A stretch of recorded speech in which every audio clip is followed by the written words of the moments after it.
Flamin, bardzo się niecierpliwi, kiedy wreszcie będzie miał takie różowe pióra i długie nogi jak jego rodzice. Tutaj jest mały Flamin, wiesz? Tak.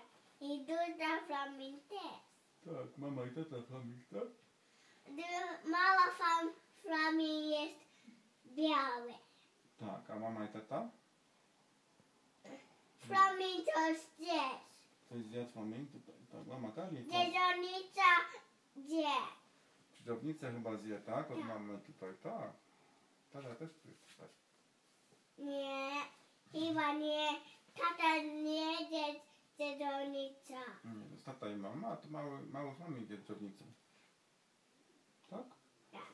Tata nie lubi. Nie, dżownicy nie. A tu małpka smutna chyba jest, co? Czy Nie, nie? nie. Nie jest smutna? Janek dotykał dziedziownicę. Dżownicę? Tak. Długą. Długo dżownicę dotyka. Tak. Na ulicy była dżownica? Nie, na parku. W parku? Aha, w parku była, tak? Dżownica. Tak.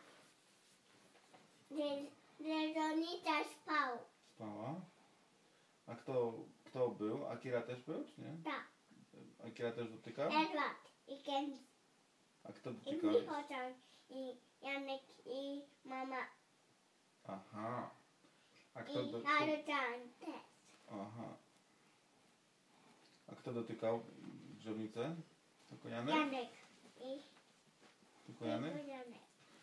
Janek jest odważny, czy nie? Tak. Tak, Janek się nie boi.